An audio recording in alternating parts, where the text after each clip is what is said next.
War Hippies is a hot country duo with Scooter Brown and Donnie Reis. Both are decorated combat veterans. Now, forming in 2022, each has enjoyed an extremely successful music career of their own. Now, despite receiving a full music scholarship to Miami University, and after completing his sophomore year, Donnie Reis chose not to pursue a career in classical music. Instead, he enlisted in the U.S. Army and a year-long tour in Iraq at the height of Operation Iraqi Freedom from '04 to '05.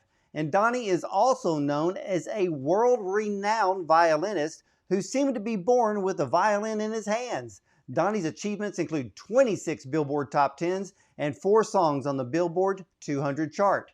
Then, after more than 4 years, 2 tours overseas with 1 tour of combat in Iraq, as a United States Marine, Scooter Brown traded his guns in for guitars and hit the road. The Scooter Brown Band was formed and began playing mainly in and around Houston, Texas. They have toured North America and opened for some of the biggest influences, including Charlie Daniels Band, Travis Tritt, Dwight Yoakam, and even the Marshall Tucker Band, and that's just to name a few. While he also works with numerous organizations to promote awareness in the veterans community. And ladies and gentlemen, the War Hippies have become known for their stellar live performances, including tight harmonies and a brilliantly eclectic variety of songs. Their official music video of Killing It premiered on the Country Network and held the #1 spot on the Top 40 chart and remained in the top 5 for over 20 weeks. So ladies and gentlemen, let's welcome Donnie Reis and Scooter Brown, the War Hippies themselves, to the show. Welcome, gentlemen. Thanks for having us. Yeah, that was the best intro I've heard in a long time, man. Well, you guys absolutely deserve it. And man, y'all were really making some amazing inroads, actually teaming up together. So how did you two meet? You want to take it, Scott, or you want me to do it? So Donnie and I actually met at a video shoot for another artist very briefly. Somehow we started following each other on socials, and I had made a post about supporting veteran-owned businesses, and Donnie reached out and said, "Hey, I'm a producer. I have a amazing studio in East Nashville. You should come by and check it out." And I went down there for a hang, and we kind of just hit it off from there. So how did the War Hippies come to be? So I had randomly invited Donnie to come do a show that I was doing for a charity event at 3rd and Lindsley in Nashville. And it was kind of funny because he'd never heard me play before, and I'd never heard him play the violin. And I was like, I hope this knuckle dragger knows how to play this thing, And so we get there, and he goes, "Well, what songs are we playing?" And I was like, I don't know. He's like, "Do you have a key structure or anything?" I was like, "No, I just like to wing it." He's like, "All right, cool." So we go out there, we play our 4 songs, and we got a 2-minute standing ovation. And we'd never rehearsed, never played together, and our wives came backstage and were like, "What was that?" And after that, it was like, maybe we should do something with this. Well, Donnie, was that a magical moment? It was a magical moment for sure. And he's not lying. We literally I'd never heard him. I was literally reaching out from the veteran standpoint, just trying to make a friend. And when he invited me, we went and played. It was he really just we had no idea, and it hit. And when lightning strikes, you got to take advantage of it. And it's the rest is kind of just been falling in place very serendipitously ever since then. Well, so how did you come up with the name War Hippies? That was actually Scott's idea. He had been interviewed, and he can tell you this, but he'd been interviewed in was it People magazine or Rolling Stone? People.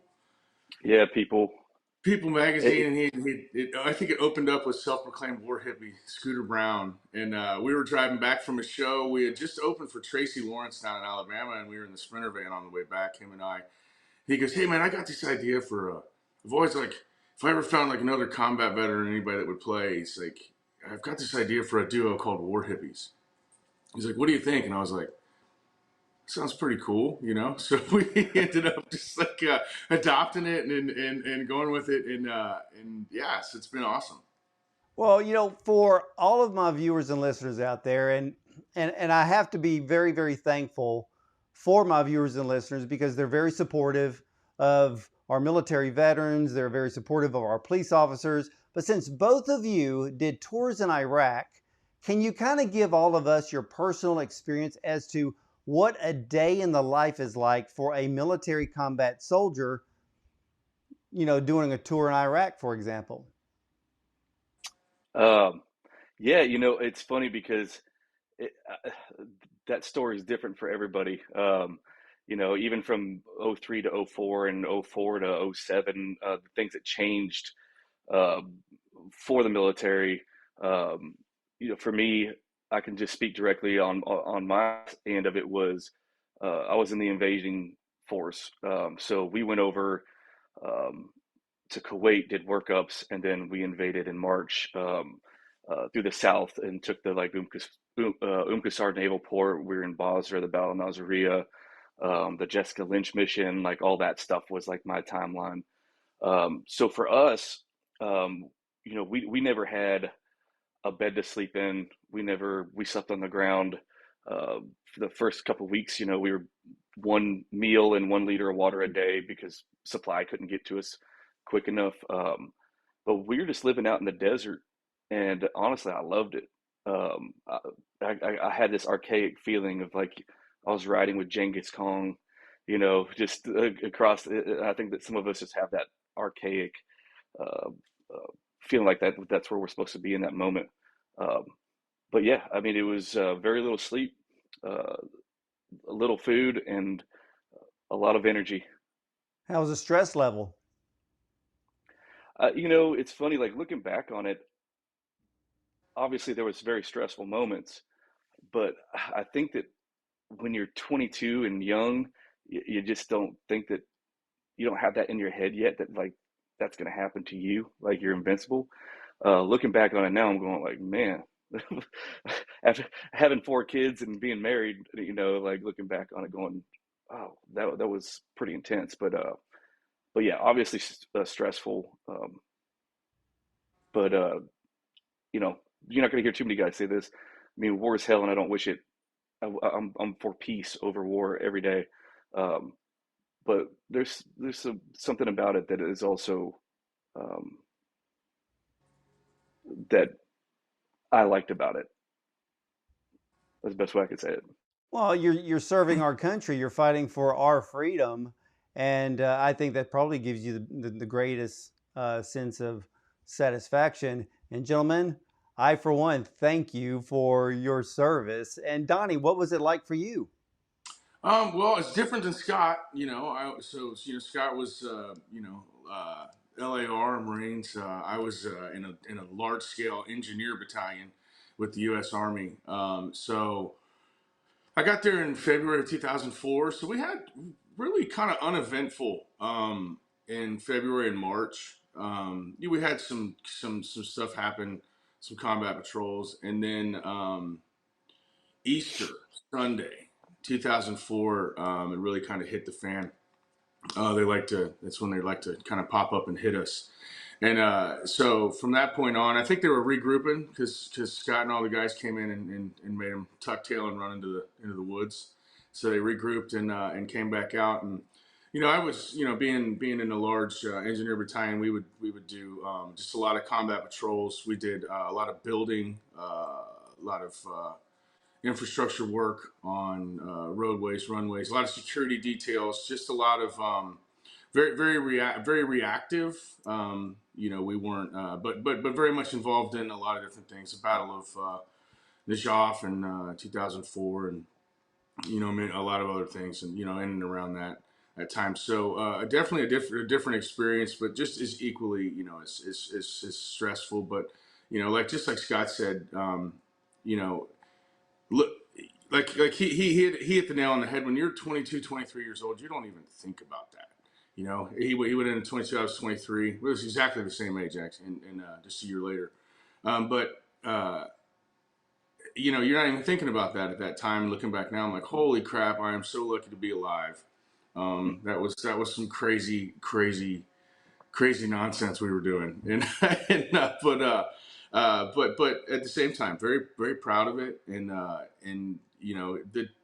the the day to day in the civilian world is completely different, obviously. And so, but yeah, that's it. I hope I said that properly. Yeah, yeah. I mean, I've talking to many veterans. I've talking to recording artists who have a veteran background, um, and the stories are all different. But I'm thankful. My viewers and listeners are thankful that both of you have come out of that, and you've got the experience. But let's talk about some music here, because for you, Donnie, after reading your story, I was kind of curious. You had a full music scholarship from Miami Uh-huh. University.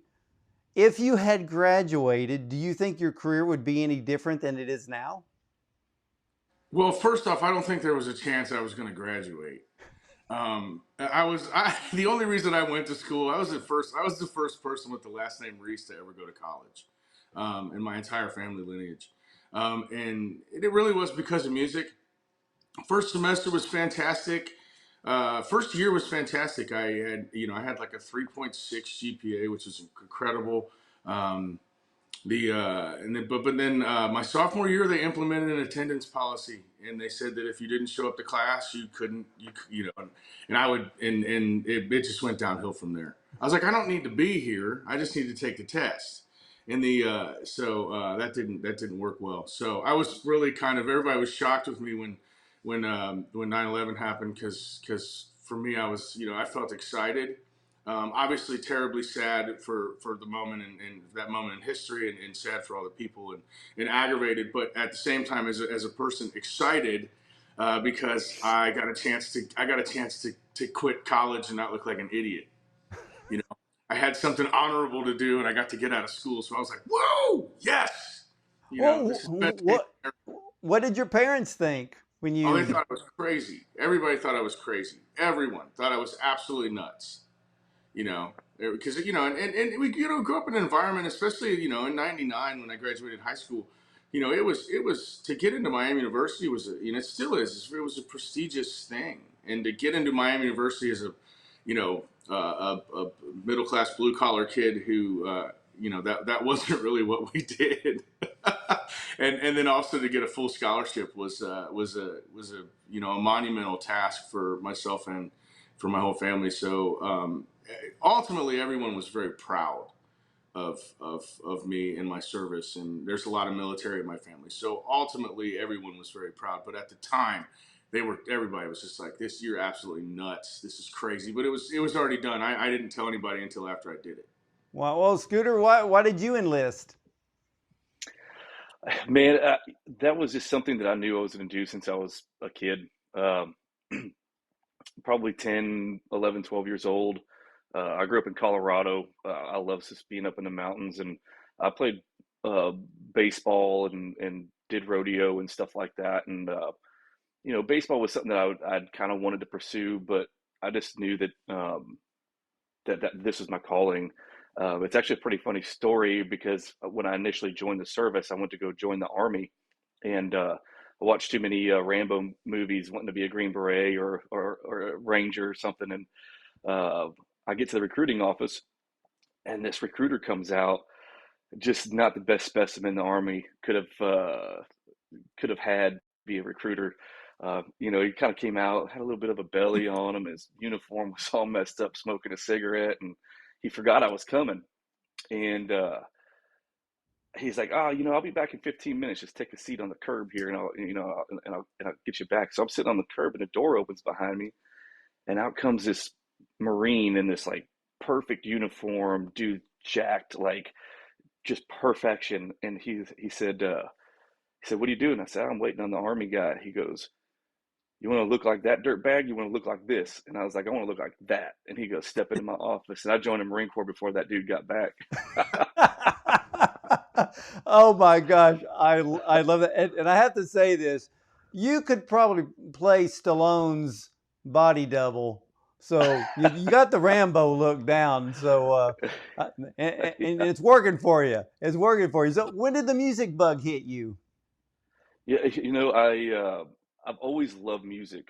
Um, I've always had a fascination with music, but I never had anybody around me that was musical. I actually started writing like Western poetry when I was in high school. Um, and I did the rodeo thing. I rode bulls and did some bareback. But now I was a lot skinnier back then. But I'm 6'3", 220 pounds. Wasn't the best ideal size for rough stock riders. But I love just the rodeo and the Western story. So I started writing these poems without like telling anybody about it. And when I joined the Marine Corps, when I got to the fleet, there was a guy walking by. He was a new guy wearing a cowboy hat and had a guitar in his hand. And I was like, "You know how to play that thing?" He's like, "I know a few chords." I said, "Man, will you show me?" So I became obsessed with it. I'd steal his guitar and take it to my room about every day. And finally, he said, "Go get your checkbook. You need to go get your own guitar."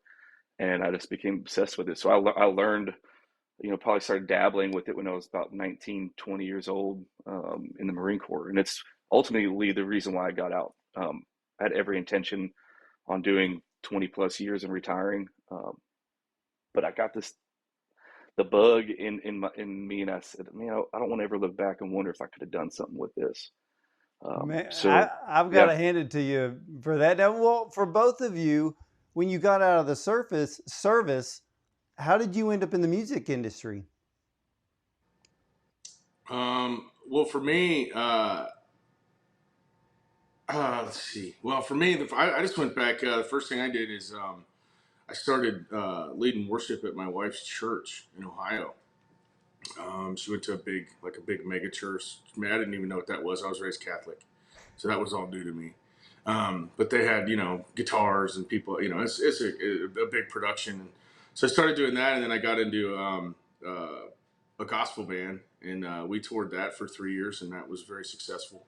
And then went from that, got out of that, went into the singer-songwriter world, toured around, did all that for years out of Knoxville, and then from there moved into the kind of the big country world with the frontman, and then got really, and then during the whole time got into producing, and I had a mentor teach me how to build my first little studio, which was a Yamaha keyboard, an iMac, and two speakers, and I didn't even know how to use microphones yet.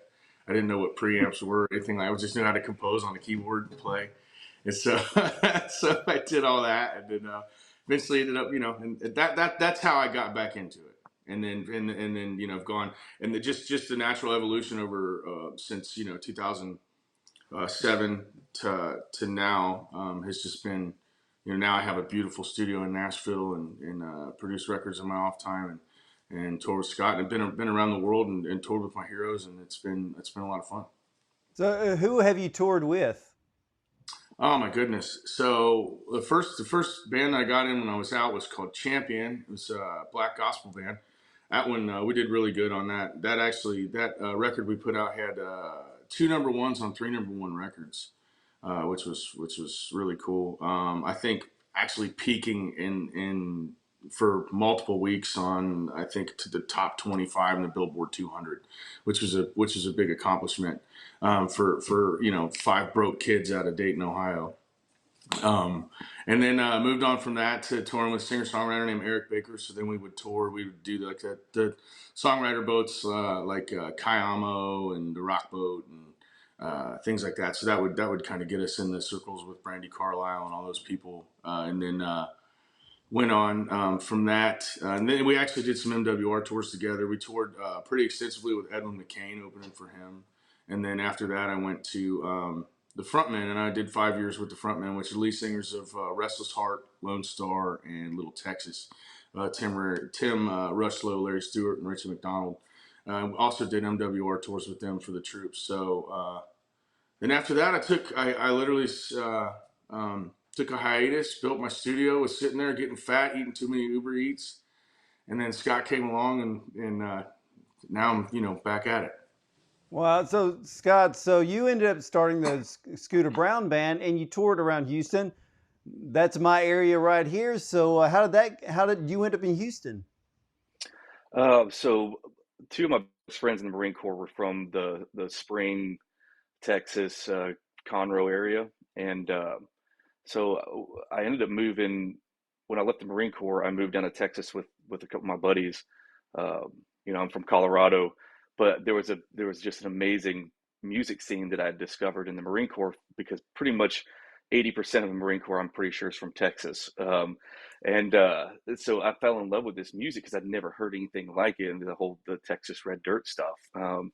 You know, I think back in 2000, to actually 2001, I was on my first deployment, and one of my friend's moms sent out a Pat Green, a Corey Morrow, and a Jason Boland album. And I was like, dude, it's rough around the edges. It's storytelling. I love this. So, and I didn't know nothing about music or getting into it. And I didn't have the guts yet to even think about going to Nashville. And, um, but yeah, so I went down to Texas and, just with my friends, I didn't have family down there. And we started it. I literally started doing open mic nights. Um, Hosting them, doing acoustic shows, eventually put a band together, and then put out a single and an album in 2009. Um, and so I was working jobs like construction, offshore, doing music, having kids. Um, and then in 2009, I told my wife, I said, I either need to focus on work or I need to focus on music because I'm just burning the candle at both ends and I can't do both. Um, and so she made a deal with me. She said, if you can line up enough music for 3 months out that is the same that you're getting paid right now with what you're doing, she's like, you can do music. She said, but the minute that you fall off of that, you go back to work. And I was like, I'll give it a shot, you know. And it's been my full time job since 2009. So That's a I smoking got hot deal right there. You got a yeah. great wife to say yes to that. Yeah, we both have. I mean, I've been together with my wife for 18 years. Donnie's, I think, around 20, which is pretty rare in the music business, in general, especially veterans in music. Like, it's pretty much two worst things you can get married to, I think, sometimes. Yeah, no uh, kid. but Well, I got hooked up down there in Texas. Kind of started off with Cody Johnson and Josh Ward. I wrote Josh's first number one. I wrote one of Cody's big hits, Texas Kind of Way, with him, and just kind of got in that scene. And for me, I had been down there doing it for about 10 years, and I just kind of got real tired. I was getting worn out. And I had ambition to do more of a national thing and not so much of a regional. Like, you know, 80% of shows were in Texas, and then I'd pop up to Colorado, Nebraska, Wyoming, Montana, but pretty much everything was in Texas. And my wife and I were actually considering like me kind of getting out of it and moving. I wanted to go back up to the mountains, either Montana or Colorado, and I'd just find an acoustic circuit, still put music out, kind of just do my own thing. And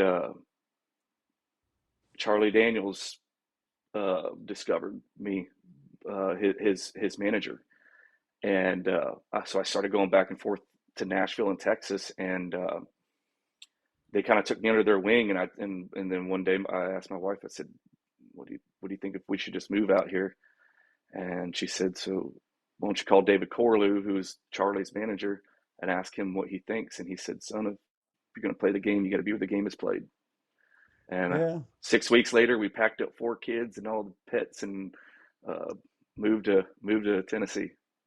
You know, I have talked to so many people who live uh, in Nashville, work in the music industry, and I've got to say it over and over again. It is one of the best communities for musicians and recording artists. So many connections. Everybody is supportive, and you can't beat that. And but let's talk about your debut album, the self-titled War Hippies. You had the debut single, "Killing It," and then "The Hangman." And I love the album because I've listened to it over and over again. I can literally see The Hangman becoming a movie. The song has a very cinematic feel to it. Was that the target? Yeah, we well, as soon as he Scott came into the studio, and he had almost the whole chorus. It was pretty much I mean, if not the whole chorus, he had almost the whole chorus. There might have been like one word missing from it or something. We moved around, and it clicked immediately. And immediately we sat down and we just started brainstorming ideas for a story. And I think we wrote that song in 20 minutes. And Yeah. it just because we, it's like, two guys are huge fans of westerns and all stuff, and we're, it's like, yes, Yeah. and I could hear this as we were working on it. Immediately, I could hear this. Oh, Donnie, This where'd you go? darkness. No, I'll he'll come back in, I'll but go ahead, Scott. yeah, I'll cut in for him. So yeah, the cinematic thing, like I don't know that it was deliberate at first, but as soon as we started in on it, it was like in the production of it. So we, it's one thing that a song like in its raw form of acoustic, but then when we started recording it, Donnie is him and I are very, very differently musically because he has the educational background. I honestly don't know what chords I'm playing half the time, or couldn't even tell you what key I'm in. I learn by ear. I wing it like, um, but that's what gets my own sound. But Donnie has this musical brain that in his head he hears everything and it just makes sense. And so he'll get in that studio and he will just start laying parts over parts over parts, and like he doesn't write them out, he just does them in his head, like he just kind of comes up with it. And then as this thing was building, it was the same thing. It was like, this is a movie, like this is a cinematic movie that like, so we actually have a vision of, it won't be the next album, but maybe the third or fourth album, of doing a project uh, that's based around the hangman, like the entire story of the hangman and the sheriff and their lives leading up to that moment, and then there will be an ending song that tells what happens at the end. Um, because basically the storyline of the hangman is that when it says you might have got it wrong if the hangman cries, that he realizes that they pull a bag off her head and realizes that it's his daughter that he's about to have to hang. And so there's kind of if you listen to the end of it, there's kind of like, or at least in the video that we did, there's like horses, two shots, gunshots, and horses riding off. So basically, he's gonna end up doing some Clint Eastwood stuff, and we'll see what happens from there. But yeah, we're gonna do this whole album just based off of all these characters in the Hangman. Yeah, see, to me, that's why it seemed like a perfect storyline for a movie. And Oh yeah, to think that the executioner is about to hang somebody and not knowing who it is, and then finding out, you're kind of wondering, will he pull the lever or will he not? You right. know, and And then that's yeah, and then there's chilling. just like the sheriff and all the people involved, like they all have backstories that are going to lead them all into this moment. Um, it, it, it's kind of funny because over COVID, with basically being voluntold to retire for a couple years in the music business, um, I really fell in love with the idea of telling a story through video. Uh, Rhyming words is awesome, but I've been rhyming words to music for a long time, and sometimes it's just like I want to tell a story even more vividly, um, Disconnect for can take and over. that's why I think that's what's so cool about the idea of the hangman and everything that goes along with that. And so I want to talk about another song on the amazing album for War Hippies, Making It Out Alive. Was that song kind of based on an experience from Iraq? Yeah, I wrote that song a long time ago, and I actually released it under Scooter Brown Band. It never really got the traction I was hoping it would. But basically, it was a promise that I had made. Like, man, if I make it out here alive, I'm gonna go try to be the best man I possibly can. I'm going to just be a productive member of society. And that has kind of evolved even more. And it's part of Donnie and I's um, uh, kind of creed with War Hippies. Is one of the things that we want to do is bring, being veterans, combat veterans is it's a part of our story, but we're still artists, we're still creators, and the music comes first with that. The veteran piece is just a piece of the story, but we also want to bring light to veterans issues, but also um, be an example of going to war, coming back, and then going out into the world and being successful. Because we have, unfortunately, we've been talking about this for so many years, the 22, suicide in our community is just out of control. But I think that a lot of times we come back and we get lost in, pills or, booze or whatever, and we don't have anything to fight for, or look forward to. But with that being said, that the veteran that has been kind of the story, it's always been like I want to say poor, pitiful veteran story, like the sad dog commercials kind of thing.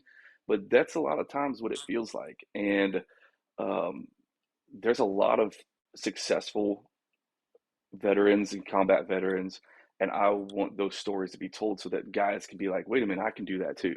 Like, I can come home and start a company and be an entrepreneur, or be an artist, or be an actor, or be in the music business, or become a doctor, or and have ways to give back in that aspect.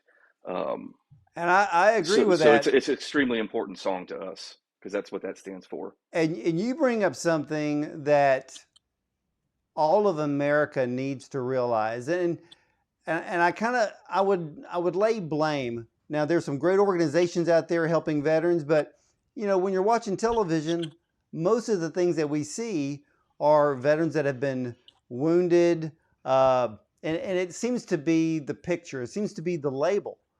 I love what you just said. People need to realize that when we look at our veterans now, that they're not just wounded. They can be successful. They are talented. They have skills. They have gifts. They have abilities. And those need to be brought forth because it is not only an amazing community, these men and these women, just like you, fought for our country, fought for our freedom. Many of them shed blood for this nation, and they're being disrespected. To me, the greatest thing that we can give them is to say, hey, you can be a successful business person. You can be a doctor. You can be a dentist, or whatever it is, and not just being labeled as, oh, you've been injured, you're disabled. Just Mm-hmm. because you lost a limb didn't mean you lost your gifts, talents, and abilities, because they're still there. And Scott, man, I'm glad you brought that up, because there's something right there that needs to be seriously addressed to our veteran communities, because they are great men and women. And man, we're going to have to figure out how to take what you just said and make it happen, because something needs to be done. Yeah, And you two, Donnie, and you two can do what it. was, what That's was the whole. the That's the whole thing. Donnie? What was the term that, what was it, Travis Mills said this past weekend at the Armed Forces Bowl? He's a recalibrated veteran, not He's a disabled. recalibrated veteran. Yeah, And this is he lost all four limbs. Like, yeah. he's a one of the few quads that are out there from combat, and this dude had one of the most amazing uh, uh, looks at life, and just energetic and positive, and gave one of the coolest speeches I've heard in a long time. You got to look this guy up. He'd be awesome to talk to on your show. But when he said, he goes, "I'm a recalibrated veteran," I was like, "Attaboy, that's what I'm talking about." That's cool, That man. that is it. And back to your album, because there was something that shocked me, impressed me, but smack dab in the middle of this record is 59 seconds of Amazing Grace. What was the idea behind that?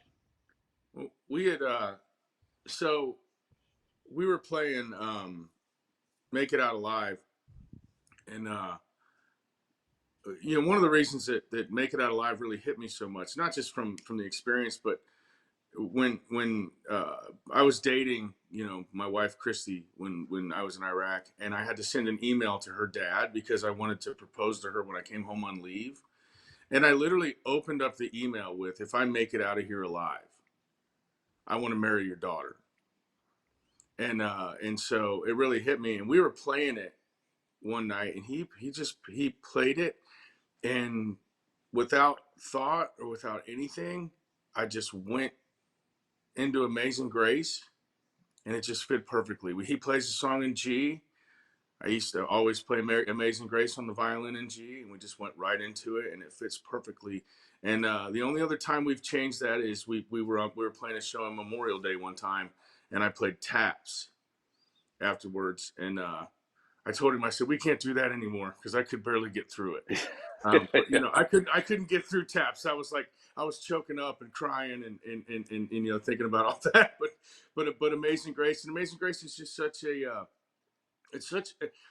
Amazing Grace is such a song that fits so perfectly behind that song because it is a song of redemption and hope, and it really is, it really speaks to a person who, it speaks to the person who's in absolute dire straits, and that grace that is out there, and that hope and that redemption and that promise for tomorrow and for the future, and that's really what Make It Out Alive is, and that's just perfect, and we need more of that anyways because people have stopped doing that. And that brings me to 2 points, and you brought up both of them. I was sitting here the other day listening to every song on the album, and I was making the first pass through the album, and Amazing Grace came on, and I stopped and I went, and it took me a couple of seconds to realize that you were playing Amazing Grace, because when you're playing it on the violin and the way that you were playing it, taps popped into my head first, before Amazing Grace. And then I went, wait a minute, that's not taps. And when I turned and the title said Amazing Grace, I went, that's Amazing Grace.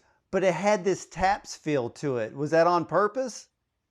It's just the way that it comes out. That's what, it is. I'm playing for, all of our fallen brothers and sisters. I'm praying for people who are considering, for all our brothers and sisters who are considering suicide, who are having a hard place, and that's really there. It's almost one and the same. So the sentiment of taps comes out through that song, and so you get that sentiment of taps. But taps is more of a final send off, where Amazing Grace is you have that feeling of that final send off, but you're left with this, it's not over. I'm not done. Exactly. Now, one of the songs on the album really caught my attention, and I had to back up to the past, but you have the song Promises on the album, which I remember from Randy Travis's album Old 8x10. The song today is still timeless. Now, why did you choose it for the album? So I've been a huge Randy Travis fan since I can remember. And that was a song that just always hit me. Even when I was young, falling asleep, I'd listen to the old 8x10 album. Like that's what I listened to. And about 10 years ago, I happened to become really good friends with Randy Travis. And Randy's been a big supporter of War Hippies and his wife, Mary. And it's just a song that I always wanted to do. And honestly, they invited us to do the Randy Travis, the music of Randy Travis that has James Dupre singing it, and Randy and Mary sit up on stage. Well, they invited us to be guest artists to come do a song at a couple shows, and I pitched that one as the song that I'd like to do because I felt like it would feel good with just me and Donnie on acoustic guitar and a violin.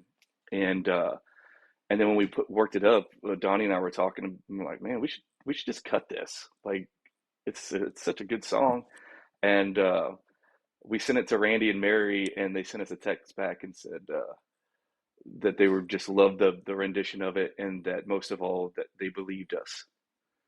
So like that's in country music, you know, like when you believe that the words that are coming out of the mouth are real. Like, and for Randy to say that he believed it was just like, oh, this is so cool. Well, you know, and to me, that's the greatest thing about any song is if the artist knows how to sell it, to live the song, to have the emotion pour out. And of course, country music is still the best genre when it comes to emotion and selling a song. And I think Dolly Parton's probably taught everybody how to do that amongst, you know, many others. But yeah, both of you, what I loved about Promises, and I went back and was listening to all the other songs, even listening to the Oh Holy Night that both of you had done. Both of your voices just really mesh well together. Yeah, that's It's that's another serendipitous thing. I think Scott's wife, when we were first working on the record, and I think it was Oh Holy Night. We put that mhm. together, and she asked him if he was harmonizing with himself. Yeah, I was Uh, like, no, that's Donnie, and she's like, you're kidding me. She's like, it sounds like you're harmonizing with yourself, and like, and it's just rare like to get like two voices that just mesh like that. It's like family harmonies. It's hard to beat a family harmony, and you know, and for some reason, like I'm not the greatest harmony singer in general, but when I sing them, I mean, and I can do my own stuff, but like when I sing on Donnie's stuff, when on uh, uh, Believer, um, I was singing the harmonies on that, and it's like it's the same thing. It's like, dude, they mesh so good together. It's Well, yeah, awesome. I mean, both of your voices, you know, it's all, and I agree with your wife. I swear, I mean, it's almost like both of you almost have the same voice, but it works well. You know, and for Nashville, I mean, if you ever need to look up the King of Harmony, Barry Gibb lives in Nashville. So if oh you need yeah, pointers on that one, he's the guy to talk to. Hmm. You know, and who knows? I bet y'all could pull off some Bee Gees songs pretty well. Well, the best thing about it is that it sounds just as good live as it does on the album. So, you know, that's one thing that we're really proud of is that our live show um, is for just a couple guys, and you know, we have percussion on a lot of our full stuff. We don't even use like a full kit, but like our live show for three guys up on stage is just a huge sound. Um, and Donnie rips the violin as flawless as the album, and the vocals, everything. Like it's just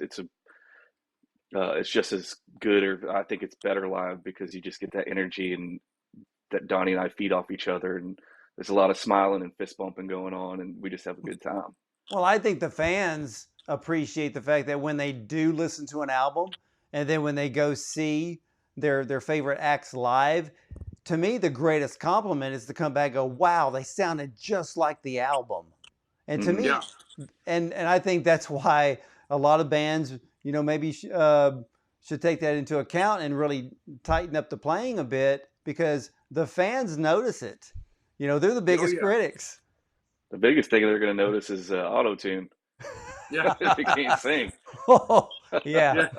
yeah. Yeah, yeah. Wait, that And don't I'm sound not like the mentioning album. any names, but they sound great on the album, but live, somebody's really off there. So, but Yeah, Oh yeah. for it you know, happens. but again, the album is absolutely fantastic. And ladies and gentlemen, the War Hippies. You got to get the album, self-entitled. You're gonna love every single song. And Donnie, there's one thing I absolutely agree with you, and I've told this to other recording artists that kind of do the same thing by putting in a gospel song on the album. You know, back in the day, in the 50s, the 60s, into the 70s, you know, the last song on the album was always a gospel song.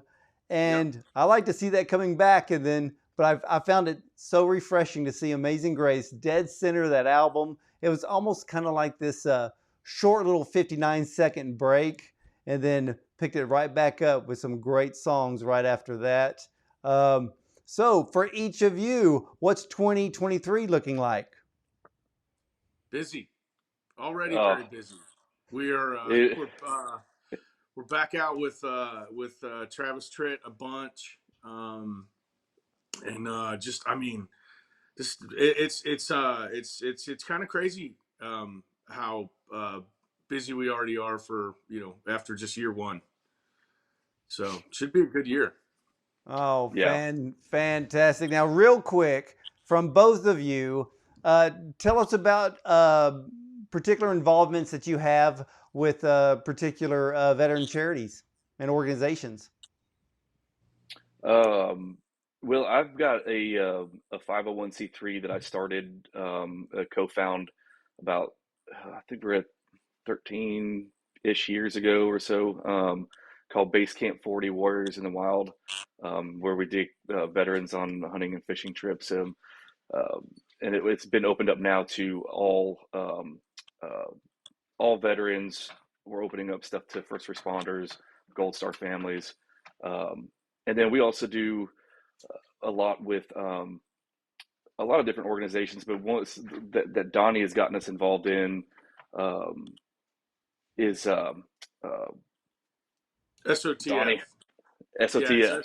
we work a lot with SOTF, which is a Special Operators Transition Foundation. So we do just all of your special operators, from your Army Green Berets to your Navy SEALs to your special aviators to your Air Force combat controllers and PJs, things like that.